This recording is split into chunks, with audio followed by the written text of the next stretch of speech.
So yesterday I was discussing subspaces, है ना? So I told you that a subset of a vector space need not be a subspace. Okay? Is it clear? Yes, sir. है ना? Good. So let's move ahead. So yesterday I gave you one example also, that a line over V2, है ना, is a subspace of V2.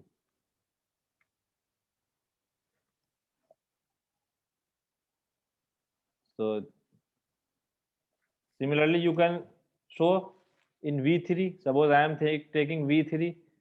V3 is what? It is suppose I am taking vector space of 3 dimension, है ना, like your R3. Suppose I am taking R3 or V3. So in V3 you can take any plane. V3 means what? You will be taking V3 all x, y, z, X, Y, Z. such that x, y, z they are some, X, Y, Z belong है ना? real number. Yes. So it is nothing but your 3-dimensional vector space V3. No, I should not use the word dimension because I haven't introduced you dimension, but okay, because you know R3 is 3-dimension. Why it is 3-dimension I will explain there, but you know you are familiar with R3, so I am taking V3 because you have studied advanced calculus. So in V3, suppose I am taking XY plane. XY plane. This is your XY plane here, and similarly. So what is the XY plane? I can write XY plane. Suppose it is I am taking some XY plane. So what it will be XY plane? X. Z equals X, 0. comma Y, comma 0. Yes. है and it contains Yes, sir. origin. It is passes through origin also, है ना? You know, Yes, sir. plane passes through origin. Passes through origin. You know this thing. So if it is passes through origin, so you know it will form a subspace, है ना? This is a Yes, sir. subspace. This XY plane is a subspace of V3. You can check it. अगर मैं restriction लगा दूं कि x is not equal to 0 या y is not equal to 0, in that case it will not be a subspace. You know why? Because then origin will be not there. है ना? Similarly, YZ plane or XZ plane passing through origin, they all are subspaces of V3. Subspaces of V3. है ना? One example from your exercise, from your book actually, 3.7 example, page number 69 is there. Let L be the set of all vectors.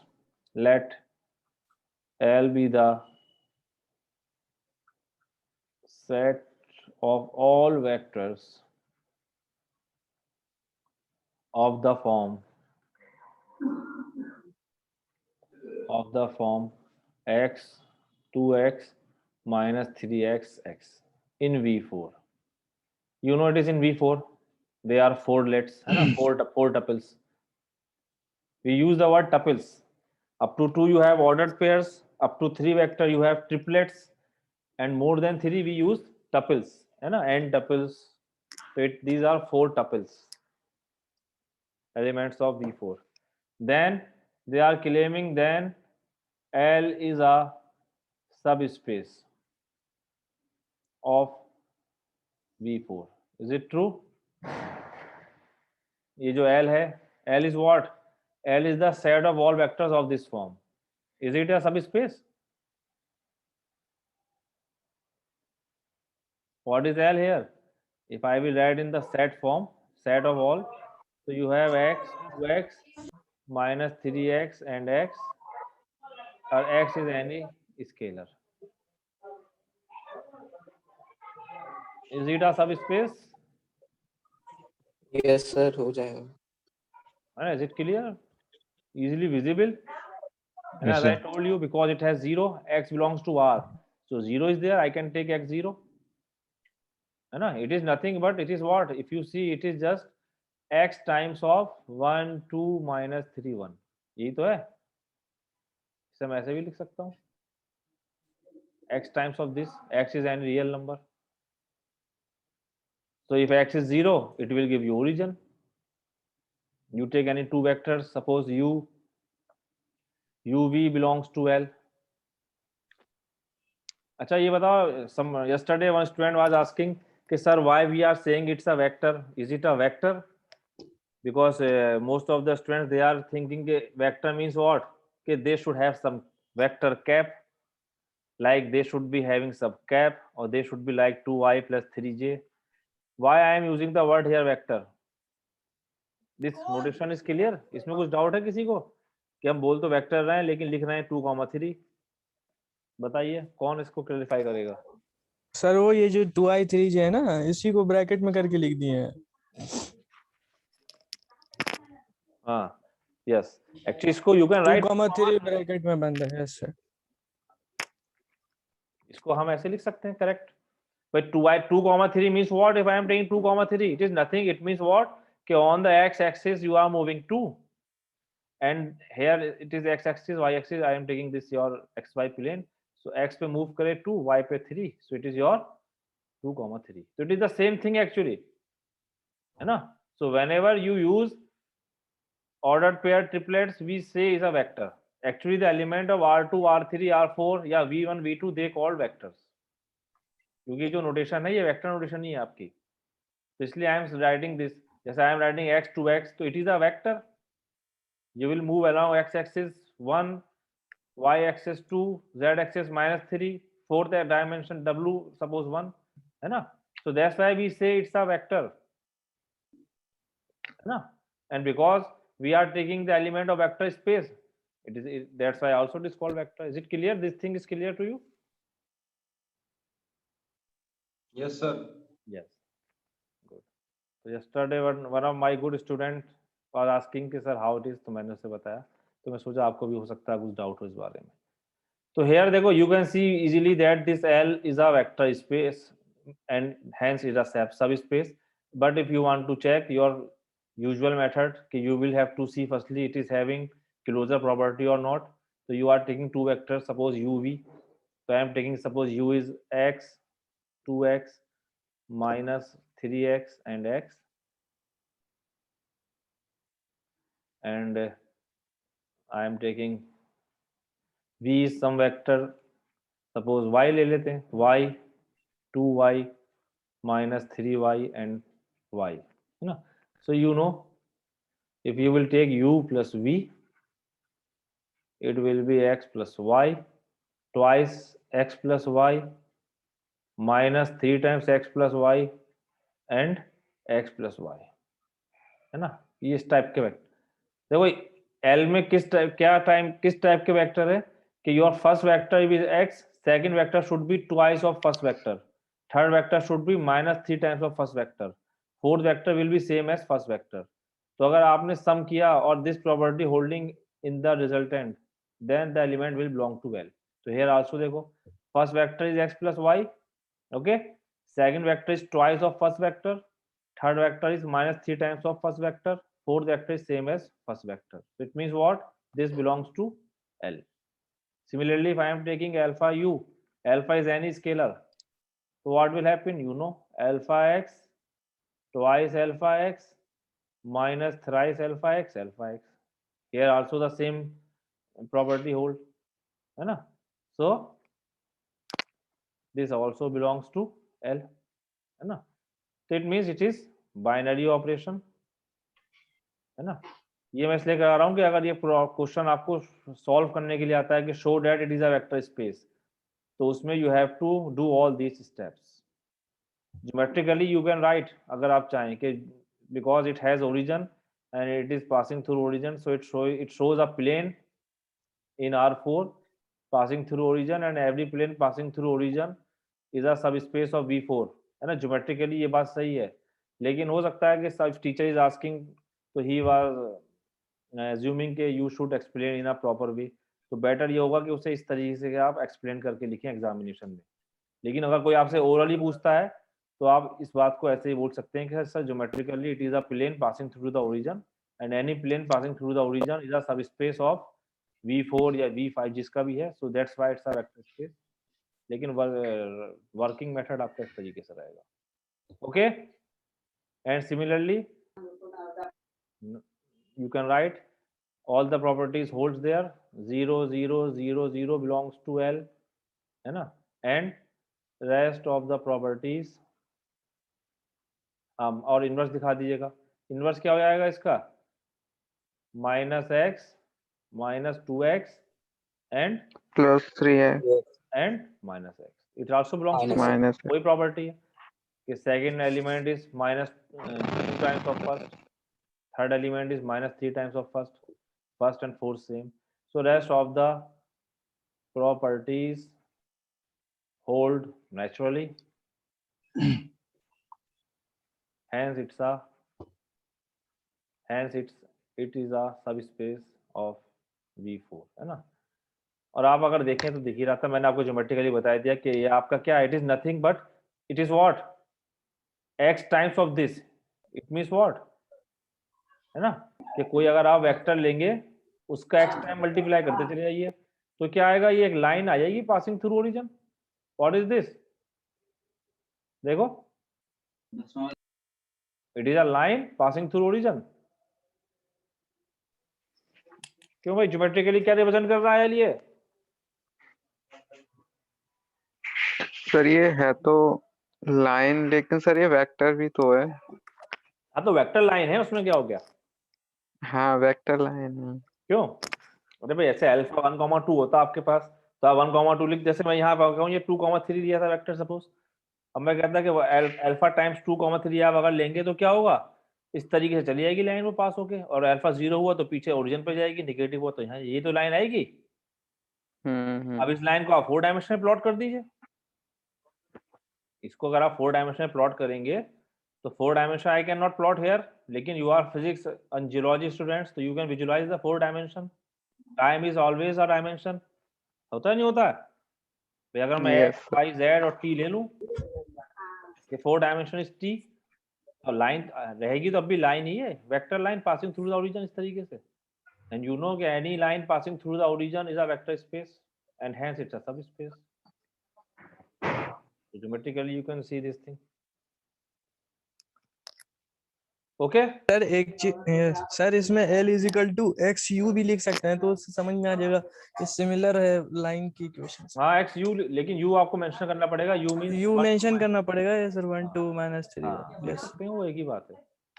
Sir एक चीज और है, जब हम इसमें सब स्पेस में हम तो वेक्टरी स्पेस का कंडीशन लगा रहे हैं, लेकिन ये दोनों अलग, मतलब ये समझ में नहीं आ रहा है. क्या क्या समझ में नहीं आ रहा. मतलब सर सब स्पेस में तो हम वेक्टरी स्पेस की कंडीशन प्रॉपर्टीज यूज करते हैं ना, कि वो क्लोजर है, कम्यूटेटिव है, एसोसिएटिव है. तो यही तो डेफिनेशन है. डेफिनेशन क्या बताई मैंने, a subset of V is a subspace if it is itself a vector space under the same operation. ये तो डेफिनेशन है. यस सर, तो सब स्पेस और वेक्टर स्पेस में फिर क्या डिफरेंस हुआ? कोई डिफरेंस नहीं है, सब स्पेस भी वेक्टर स्पेस है, बस वो उसका सबसेट है. समझे, वो उसका सबसेट है. यस सर, ठीक है. समझे नहीं समझे, वो उसका सबसेट है. और अगर आप देखें तो दोनों ही इनफाइनाइट सेट हैं, इनफाइनाइट सेट हैं दोनों. तो हम ये नहीं कह सकते कि वो उससे छोटा होगा या बड़ा होगा, लेकिन वो उसका सबसेट है. जैसे मैंने आपसे कहा नहीं, लाइन आपको सबसेट है नहीं. R2 आप कैसे बनाते हैं, एक लाइन लीजिए, उसके पैरेलल लाइन खींचते चले जाइए, मिला के R2 बन जाएगा आपका. तो हर लाइन इज अ सबसेट. अब वो सबसेट अगर सब स्पेस भी बन, वेक्टर स्पेस भी बन जाएगा तो वो सब स्पेस हो जाएगा. ठीक है, तो सर ये इनफाइनाइट जैसे कि- वाली कंडीशन. जी. तो जैसे कि कोई डिस्क जिसकी 0 से इनफाइनाइट तक रेडियस है, उस वो एक वेक्टर स्पेस हुआ, और सर उसमें एक लाइन भी ले सकते हैं जो इनफाइनाइट लेंथ की हो. हाँ वो लाइन ले डिस्क लें. में ही. यस, लाइन वो उसका सब सब स्पेस स्पेस हो जाएगा। और क्या भाई, वो जो आप लाइन लेंगे वो उसकी डायमीटर हो जाएगी, यस सर। तो वो सब स्पेस है। उस केस में इनफाइनाइट रेडियस डिस्क का लाइन सब स्पेस है ना। लेकिन अगर आपने डिस्क की रेडियस फिक्स कर दी तो आपके पास सब स्पेस लाइन सब स्पेस नहीं रहेगा। उस केस में आप समझ सकते हैं क्यों नहीं रहेगा, है ना, क्योंकि अल्फा यू वाली प्रॉपर्टी होल्ड नहीं होगी। अल्फा को मैं अगर बहुत बड़ा ले लूं जो रेडियस से बाहर निकल गया तो वो लाइन आपका alpha u belongs to disc नहीं रहेगा, है ना। इसमें सर ये हम बड़ा और छोटा वाला कंसेप्ट नहीं लगाएंगे ना कि कोई सबसेट छोटा ही होता है किसी सेट से। नहीं, बड़ा छोटा नहीं, देखो ये एक्चुअली इनफाइनाइट सेट है। इनफाइनाइट सेट में हम नोटेशन देते हैं, लेकिन बिकॉज दे आर इनफाइनाइट तो we can not say that someone is smaller than, हम इक्विवेलेंट तो कह सकते हैं। जैसे फॉर एग्जांपल मैं आपका सेट ऑफ नेचुरल नंबर्स ले लूं, मान लीजिए क्या होते हैं 1 2 3 एंड सो ऑन, ठीक है। Yes set of union numbers ले रहा हूं मैं 2 4 6। अब इसमें कौन बड़ा है बताओ, इनफाइनाइट तक जा रहे हैं, ये तो सर आधा दोनों में एलिमेंट तो इनफाइनाइट ही एन है, होगा बड़ा। तो बड़ा और छोटा क्या है? लेकिन इनफाइनाइट है ना ये, तो यहाँ पर हम आई कैन नॉट से कि ये तो है कि ई इज अ सबसेट, ये तो हम कह सकते हैं, बट आई कैन नॉट से कि एन के अंदर ज्यादा एलिमेंट है ई से, because it is infinite set. Sir sir sir एक मिनट सर। सर जैसे ई एन में 1 है, जी ई सबसेट है, तो सर एन तो बड़ा हुआ ना है, भले ही इनफाइनाइट उसमें है बड़ा, लेकिन हम इनफाइनाइट सेट को वी कैन नॉट कंपेयर, है ना, दे आर अनकंपेरेबल। हम ये कह सकते हैं yes sir. They are EQ because this set N is equivalent to set of natural number, और ये ई भी आपका equivalent to set of natural numbers है। मुझे यहाँ पर एक मैप मिल जाएगा F X is equal to 2x which is 1 1 on 2, मिल जाएगा नहीं। अगर sir. हमें एक मैप मिल यस जाए sir. From some set which is bijective, तो हम उसको कहते हैं कि it is equivalent to set of natural number. तो एक बाइजेक्टिव मैप मिल जाएगा आपको, f1 की इमेज 2 है ना, मतलब मैं एक बाइजेक्टिव मैप बना सकता हूँ, 2 को 1 पे मैप कर सकता हूँ, 4 को 2 पे, 6 को 3 पे, 8 को, तो इस तरीके से आप हर एलिमेंट को मैप कर सकते हैं। नहीं तो आपको ऐसा लगेगा कि कोई एलिमेंट छूट ही नहीं रहा, हर एलिमेंट मैप हो रहा है इसका। तो it is a bijective map, so they are equivalent set, okay, there is 1-to-1 correspondence. So infinite things we cannot compare कि this will be greater and this will less, है ना। ये This बहुत is इम्पोर्टेंट है sir. हाँ, ये important concept आपका आगे अगर 5th सेमेस्टर में पूरा यही सेट मुझे डाउट हो रहा था कि ये जब सबसेट है फिर हम इसको एक ही तरह से कंडीशन से प्रूफ कर रहे हैं, फिर इसमें कौन सा सेट बड़ा होगा कौन सा हाँ, सेट छोटा होगा, इसीलिए मैंने पूछा कि ये मतलब क्या है। मतलब वो कंटेंट तो होगा, लेकिन अगर आप बड़ा छोटा करेंगे तो वी कैन नॉट कंपेयर बड़ा एंड छोटा, बस, है ना, ये है। लेकिन कंटेनमेंट है, हाँ, क्योंकि वो उसके अंदर से आ रहा है, ओके। Yes sir. तो इनफाइनाइट में ये चीज होती है, ये इनफाइनाइट सेट की प्रॉपर्टी होती है एक्चुअली। जो इनफाइनाइट सेट होते हैं ना उनकी ये प्रॉपर्टी होती है कि the set can be equal to its proper subset. अगर कोई सेट इनफाइनाइट है वो उसके प्रॉपर सबसेट के भी इक्विवेलेंट हो सकता है। So in this way you can find that this is also a line and it is a subspace. तो जब मैं subspace कहूंगा तो इसका मतलब अंडरस्टूड है कि it is a subset as well as vector space. Okay.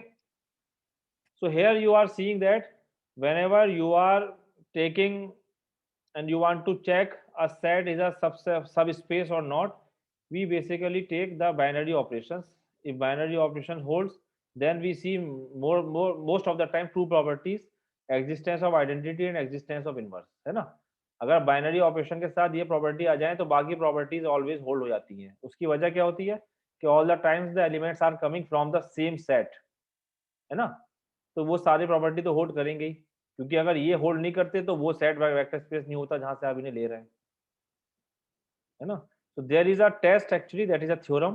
It is called testing for a subset to be a subspace.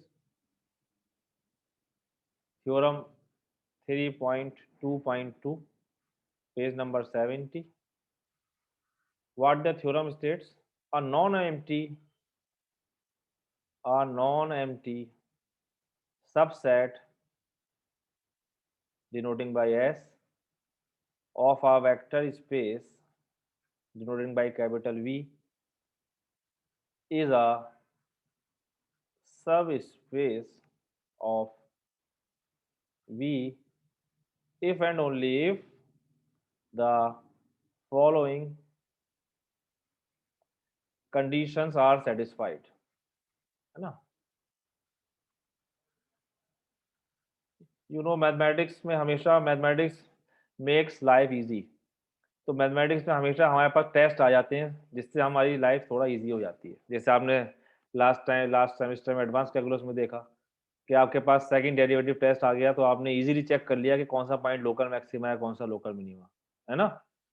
So it is the beauty of mathematics कि for every complicated thing it has a tool. So this is a theorem. Only you have to check these two things. If uv belongs to S, implies that u plus v belongs to S.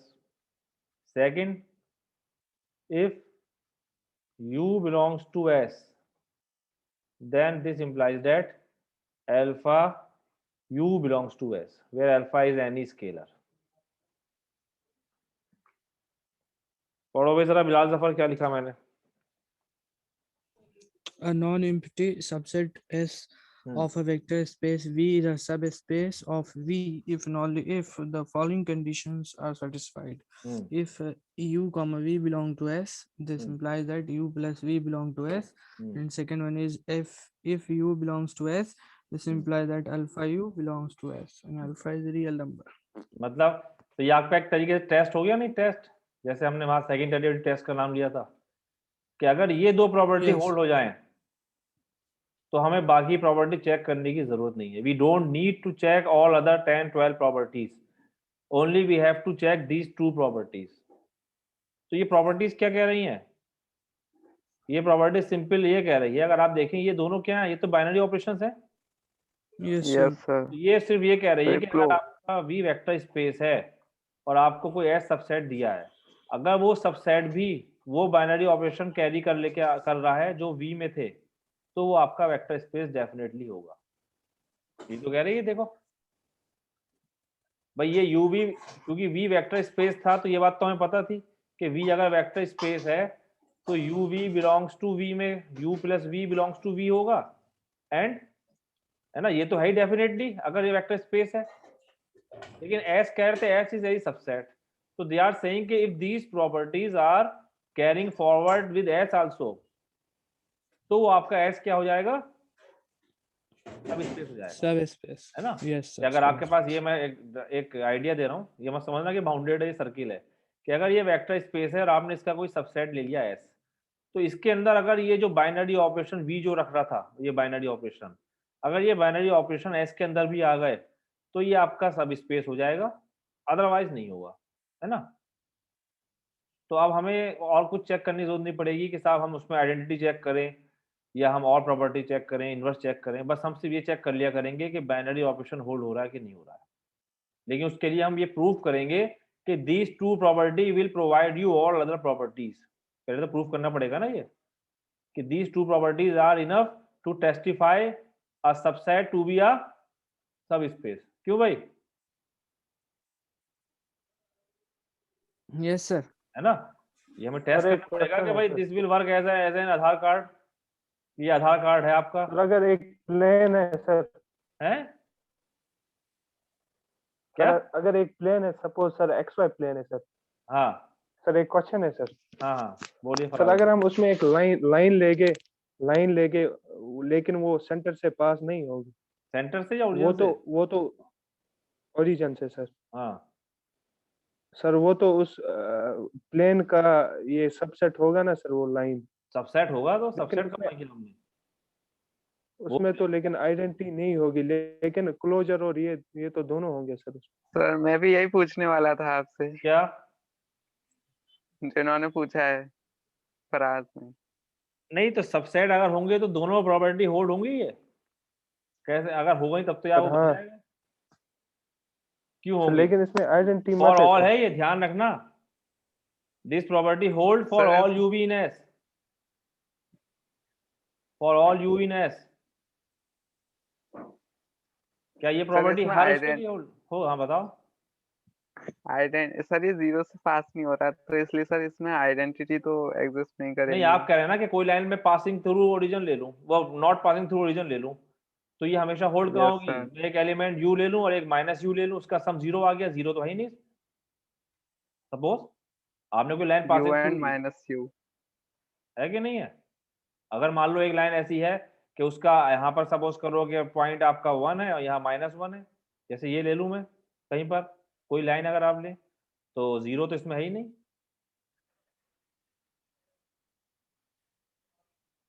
या आप alpha को zero ले सकते हैं। देखो अगर आपके साथ इनवर्स नहीं आ रहा, लेकिन अल्फा को मैं जीरो ले लूं, चलो ठीक है। अब आप u कुछ भी ले लीजिए एलिमेंट, जैसे ही अल्फा से इंटू करेंगे वो क्या आ जाएगा? जीरो। जीरो तो एस में है ही नहीं, तो कहाँ होल्ड होगी? क्यों भाई? हाँ सर, हाँ सर, हाँ। है ना? वो फाइनल वाला भी तो सेट से बिलोंग करना चाहिए था ना, वो तो किया ही नहीं, तो होगा ही नहीं। फाइनल वाला कौन? ना मतलब वही 0 into समथिंग जो है वो हाँ, आना चाहिए ना, ये वो तो आया ही नहीं, तो इससे फिर ना, हम हाँ बात क्या करेंगे? यही तो। नहीं नहीं, ऐसा कंफ्यूजन ये हो रहा था कि ये सेट, ये 0 पॉइंट नहीं आएगा ना, मैंने अल्फा 0 ले लिया, अब आप यू कोई भी पॉइंट ले लीजिए, वो पॉइंट 0 पे पहुंचा देगा, वो सेट में नहीं है ना, तो ऐसा होगा ही नहीं। इसीलिए तो इफ एंड ओनली इफ है ये, it is both sided true. यही हम प्रूव करेंगे अभी। यानी जी यानी सर ये दोनों मिनिमम कंडीशन है। जी, इससे भी एक मिनिमम कंडीशन में आपको एक्सरसाइज में कराऊंगा और मिनिमाइज कर दूंगा इसे भी, फिलहाल इसको करते हैं। ठीक है फराज अली, आगे बढ़े। हाँ सर, हाँ सर। ठीक है चलो। सो अब I want to prove it. तो इफ एंड ओनली इफ का मतलब you have to prove it both side, है ना। Firstly I am considering suppose let S be a सब space of V, let S be a सब space of V. Okay, इसे erase कर देते हैं, इसकी जरूरत नहीं है अभी, ये हटा देना है। चलो, तो इफ एस इज अ सब स्पेस ऑफ वी, तो firstly I will prove this condition, है ना। if S subspace then these conditions holds true, और converse का मतलब if these conditions holds true then S is a subspace। तो let S be a subspace of V, तो अगर S subspace है तो S वेक्टर स्पेस भी होगा। क्यों भाई? सबस्पेस का मतलब क्या हुआ? सर ये वो वेक्टर स्पेस होगा, है ना, डेफिनेशन कहती है। तो let S be a subspace of V and hence S is a vector space. अब अगर S वेक्टर स्पेस है तो ये प्रॉपर्टी होल्ड होती है नहीं डेफिनेशन में। then by the definition of vector space A and B holds, A and B hold naturally। ये तो डेफिनेशन यस ही है सर। कि अगर वेक्टर स्पेस है तो it will be closure with respect to vector addition and closure with respect to scalar multiplication. तो जैसे ही हमने सब स्पेस किया वो वेक्टर स्पेस हो गया, वेक्टर स्पेस हुआ तो ये ऑटोमेटिक होल्ड होनी है इस पे डेफिनेटली। तो वन साइड तो आपका दो लाइन का था। कन्वर्स की बात करते हैं। Conversely let A and B hold in S, है ना, या फॉर S। ये मान के चलते हैं कि ये होल्ड हो रहा है, तो हमें क्या प्रूफ करना है कि S satisfy all the axioms, है ना। then we prove S will satisfy all the axioms, जो हमने axioms दी थी, या postulates बोल सकते हैं, जो भी आप बोलना चाहें, all the axioms। चलो, axioms of vector space। तो देखो आपके पास ये दो प्रॉपर्टीज तो हैं ही, तो इसका मतलब क्लोजर तो है ही, ए और बी से क्लोजर तो आ ही गया, है ना। अब क्लोजर आ गया तो आपको क्या शो करना है कि it is a commutative group and it holds rest of the four properties of vector space, है ना। तो hair first thing is what, देखो मैं एसोसिएटिविटी कॉम्यूटेटिविटी तो डायरेक्ट लिख दूंगा, क्योंकि वो आपको पता है कि एलिमेंट जो एस के हैं वो वी के हैं, और वी ऑलरेडी वेक्टर स्पेस है, तो जो प्रॉपर्टी वी में होल्ड होंगी वो एस में नेचुरली होल्ड होंगी, क्योंकि वेक्टर्स कहाँ से आ रहे हैं? वी से ही तो आ रहे हैं अल्टीमेटली। तो हमारे पास जो प्रॉपर्टी है मेनली चेक करनी है वो कि इन प्रॉपर्टीज से हम आइडेंटिटी और इनवर्स शो कर सकते हैं या नहीं। तो firstly I will show whether identity exist और नॉट। बताओ।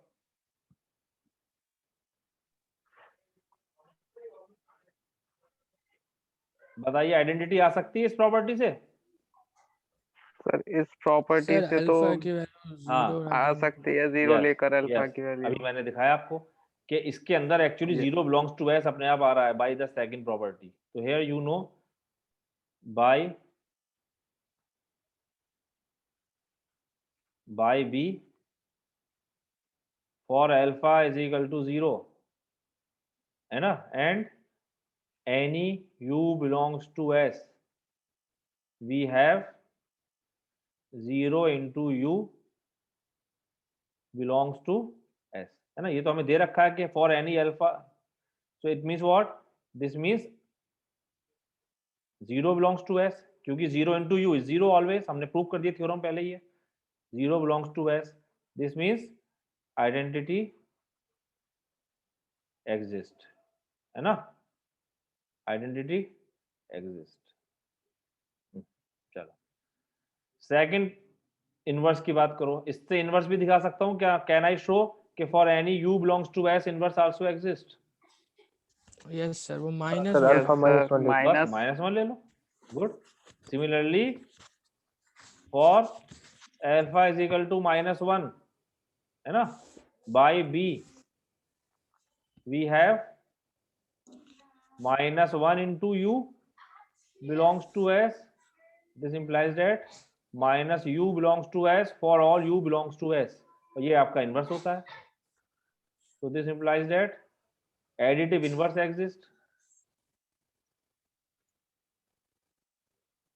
exists in s, okay. बाकी सारी प्रॉपर्टीज आप डायरेक्ट लिख सकते हैं, rest of the axioms hold naturally as all the elements of S are the elements of V। भाई जो S के हैं वो V के तो हैं ही, तो जो V के अंदर होल्ड कर रही प्रॉपर्टी वो S में तो होगी।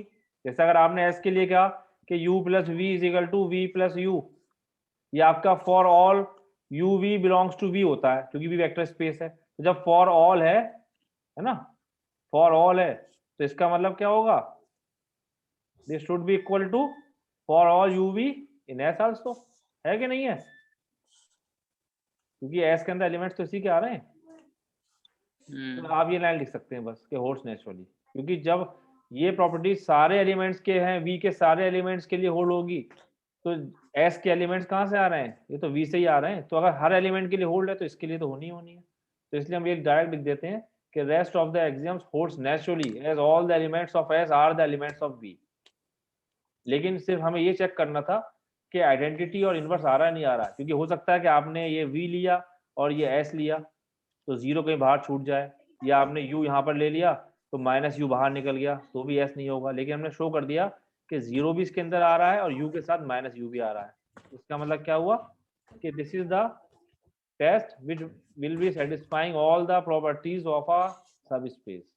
तो अगर these two properties holds, then we need not to check rest of the properties या आइडेंटिटी या inverse, we can say that this will be a vector space, है ना। तो ये इसका थ्योरम का प्रूफ था, मैंने थोड़ा शॉर्ट में लिखा है। आप बुक में अगर देखेंगे डिटेल में लिखा हुआ है, लेकिन आप इतना भी लिखेंगे तो you will get full marks, क्योंकि इसमें भी आपका मेन कंसेप्ट समझ में आ गया कि मेन क्या चीज आपको शो करनी थी, है ना। तो पूरी कहानी की जगह अगर आप शॉर्ट में टू द पॉइंट बात लिख रहे हैं तो ये भी एक अच्छी बात है इन मैथमेटिक्स।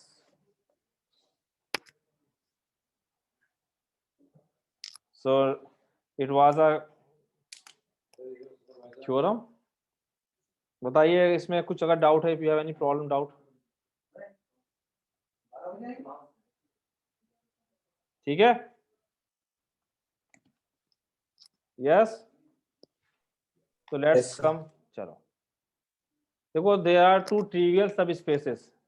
ट्रिवियल सबस्पेसेस भी होते हैं वेक्टर स्पेस के, जो हम आगे यूज करेंगे उस वर्ड को, तो I am explaining it here, है ना। किसी भी वेक्टर, जैसे किसी आपने सेट पढ़ा है, किसी भी सेट के दो ट्रिवियल सबसेट हो सकता है, या इम्प्रॉपर भी बोलते हैं जिसे, जैसे आपको पता है a set is a subset of itself, क्यों? Yes sir. And phi is always a subset of of A. Every set, है ना? हाँ। ये जो दो होते हैं ये ट्रिवियल कराते हैं। जैसे अगर मैं फाई और ए ले लूं तो दे कॉल्ड ट्रिवियल सबसेट्स, ये आपने सेट प्रॉपर्टीज में पढ़ा होगा, दे कॉल्ड ट्रिवियल सबसेट्स। ये हर सेट के दो सबसेट जरूर होंगे, ट्रिवियल या इम्प्रॉपर। कोई भी आप सेट ले लें उसके कम से कम दो सबसेट जरूर होंगे, उन्हें हम ट्रिवियल या इम्प्रॉपर सबसेट्स बोलते हैं। ट्रिवियल और, है ना, है कि नहीं है भाई? एक तो फाई जरूर होगा और एक ए जरूर होगा। तो हमारा वेक्टर स्पेस में भी ट्रिवियल सब स्पेसेस होते हैं, वी हैव ट्रिवियल सब स्पेसेस। ओके, तो एक तो हम लिखते हैं, अब आपको मालूम है कि सब स्पेस है तो it must be non empty. मैं यहाँ पे फाई नहीं ले सकता, क्या ले सकता हूँ? Can I take phi as a सब space? No sir, you know, non empty set non होना एम्प्टी चाहिए। सेट होना हाँ, चाहिए, तो नॉन एम्प्टी मैंने क्या बताया था, non-empty, कम से कम क्या होना चाहिए? एटलीस्ट 0। एक एलिमेंट तो हो। कम से कम एक। तो यहाँ पर फाई नहीं ले सकते हम, यू नो, बिकॉज सब स्पेस की बात कर रहा हूँ मैं, नॉट सबसेट की। सब space is a vector space, so it must has 0। तो एक तो 0 और एक the vector v itself, these two called trivial subspaces, है ना, ये लिखा मैंने, keep in mind 0 and v, they are the trivial subspaces. phi is not a subspace because phi will not form a vector space. ध्यान रखना, ये phi subset तो हो सकता है लेकिन सबस्पेस नहीं होगा। ओके, बस एक भाई लेस देन मिनट रह गया, मैं आपको ये खत्म करूंगा, बस एक्सरसाइज में स्टार्ट करूंगा नेक्स्ट क्लास में। तो इसको 0 को हम v नॉट से भी डिनोट करते हैं। ओके, ये जो 0 है it we can denote by v naught. आपको पता है जैसे मैंने v1 यूज किया था, v1 आपका नथिंग इट r, या v2 होता है, इसको मैं r2, है ना, 2 डायमेंशनल वेक्टर स्पेस, 1 डायमेंशनल। 1 का मतलब, v1 का मतलब क्या है, like I can take a line, v2 means I can take r2। जरूरी नहीं है लेकिन in general we consider like because it is visible, v3 I can take r3। अब v नॉट का मतलब क्या हुआ, सिर्फ 0, सिंगल पॉइंट, है ना, सिंगल पॉइंट है सिर्फ ओरिजिन, तो इसे हम v नॉट से डिनोट कर देते हैं। Is it clear students? Yes, sir. Yes sir. Good, चलिए तो भाई time is very less, so in the next class I will start with the exercise and I will show that this condition जो हमने show करी है इसको भी हम और थोड़ा सा प्रिसाइज कॉन्साइज कर सकते हैं, ठीक है? तो नेक्स्ट क्लास हमारी फ्राइडे में, तब तक प्रॉब्लम ट्राई करते रहिए। Today's lecture I will share with you.